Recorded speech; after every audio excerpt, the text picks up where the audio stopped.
Yeah, I saw you guys in October and it was a pretty impressive set. You were playing Indie Week. My review basically summed up your kind of very synthesizer heavy sound, a lot of metal elements in there, kind of pop elements as well, very European. Bands like Soilwork and Scar Symmetry, Mercenary. Nick's a huge metal fan. Sarah... Love the European. Yeah, she's classically trained, but she's a huge Dream Theater fan. Slyde, to me, you guys have a bit of a unique element to you. The fact that you're doing the kind of political, environmentally, like social responsibility kind of angle in your lyrics, and yet you're not like some screaming little punk band. What is the objective of Slyde? Musically, I've always tried to mix the metal and the heavy, aggressive, kind of high energy sound that I've always loved and listened to with like that pop sensibility.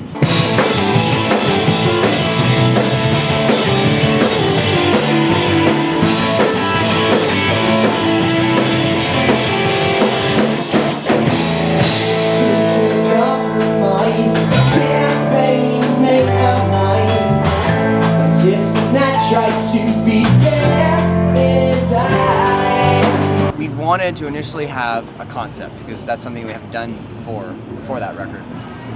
And we tried to come up with a bit of a story arc that is pretty much two rivaling forces, one being the consciousness and the other being the machine, and the two rivals, you know, kind of show parallels in today's society. The machine being a whole complete system of a way of living, A system and a of way of order. being, Capitalism. Yeah, and in a not way. even thinking about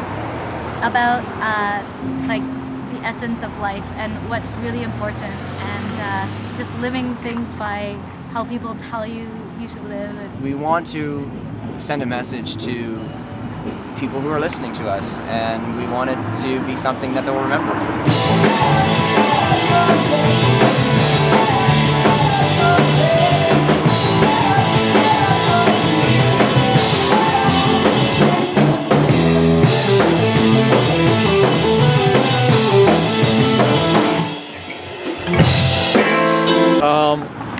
Canada politically is always kind of in the news, but I feel like in Canada it's not in the news. Like there's always a lot of talk in Europe about the tar sands and all that stuff, and somehow in Canada it kind of seems to go away. Well, that's a good example on what people don't want you to know about, you know? Like, we're in Canada, and you know, like if the country is making a profit out of something that's a cause to leading into to pollution and you know, just destruction of the world, then we're not going to necessarily know about it because it's a revenue for the country, right? Like, it's just a big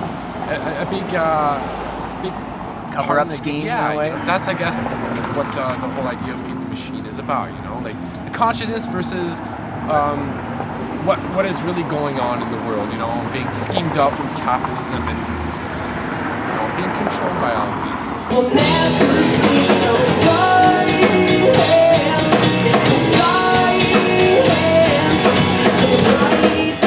To express our minds, we will stand in line.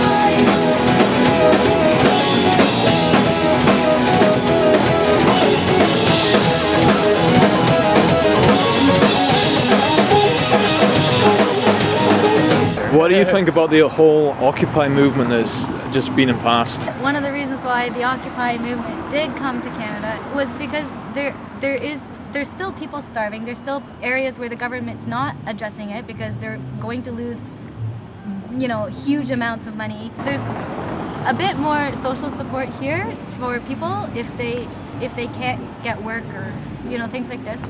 So I think in the States, where it was a bigger movement, there's more people that are really, really downtrodden. The whole system is just, you know, putting money at the top and to very few select people. We're not anarchists. I think that government and structure and order is very good, and it's one of the reasons why I haven't left Canada, because, you know, it is a heavily taxed nation, but because of that, you know, the standard of living is there, and it's one of the highest in the world, and I really do think that that's important.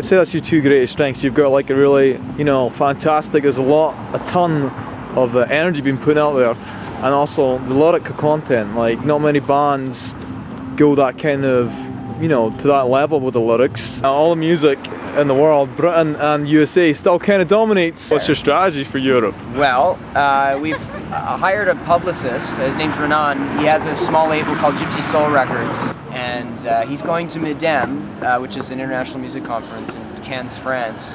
He's going to represent our group and try to kind of shop us around with some booking agents and some record labels that are based over there, and hopefully we can turn a few heads.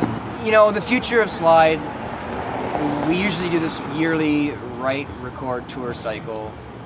We record new music in the spring, we hit the road hard in the summer, play a little bit in the fall and winter, which is kind of what we're doing right now, and then we just start it all over. We're just going to kind of keep doing that. This is 2012, man. The world could be ending in like 300 and some days. Actually, Marty McFly went to 2015, oh, yeah. So the world's not... Duly noted. Yeah. I did tweet about that. I think you just gotta work your ass off, you know, play as much as you can, make as much noise as you can, and just keep fighting, you know?